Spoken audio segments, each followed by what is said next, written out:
그래서 그럼 김종인 위원장이 강력한 역할을 할 것으로 주목되는 게 바로 이제 4월 선거잖아요. 근데 이 국민의힘 최근 입당 촉구하고 있는 인물이 있습니다.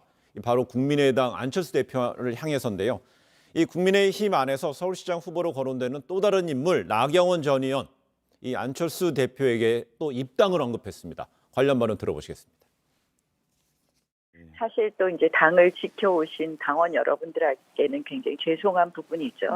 그러나 뭐 지금 현실적으로 시민에게 공천권을 돌려드리는 그런 방법으로 안철수 후보를 꼭 같이 하자, 이런 당의 강한 의지의 표현과 또 현실적으로 그럴 수밖에 없었던 부분이 있지 않았나 이렇게 생각합니다. 반드시 야권 단일화의 진정성을 보이시려면 사실은 저희 당에 입당하시는 게 맞겠죠. 여러 개 다단계의 그런 경선을 거치는 것보다는 같이 들어와서 하시는 것이 맞지 않나 이렇게 생각을 해요. 근데 예를 들어서 뭐 쉽지는 않지 않겠습니까? 네, 들으신 대로 나경원 전 의원, 이 야권 단일화의 진정성을 보이려면 안철수 대표가 국민의힘에 입당해야 된다. 그런데 어제는요, 이 오세훈 전 서울시장도 안 대표한테 입당을 촉구했습니다. 그러면서 본인은 이제 조건부 출마를 선언했는데, 안 대표는 근데 입당에 부정적인 입장 계속 견지하고 있는 상황이네요. 현 주소는.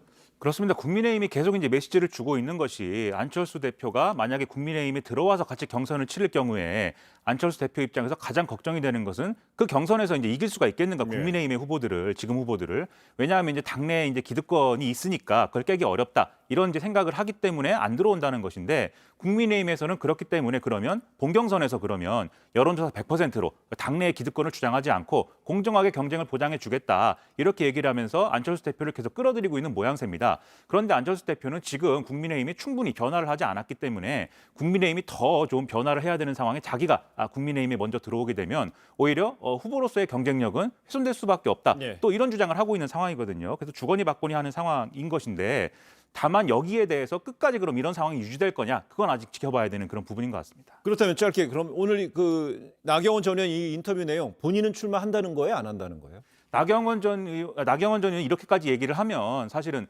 정치권에서 해석을 할 때는 서울시장 출마를 거의 이제 예정하고 있는 것이고 사실상 출마를 하겠다는 얘기 아니겠느냐, 이제 이렇게 볼 수밖에 없는 그런 발언이 된 거죠. 그래서 가장 좋은 것은 어쨌든 이 나경원 의원이라든지 오세훈 전 시장 입장에서 가장 좋은 것은 국민의힘 내에서의 경선을 통해서 안철수 대표를 누르는 게 이제 가장 좋은 선택지일 것이기 때문에 아마 그런 방향으로 계속 노력을 해갈 것으로 보입니다.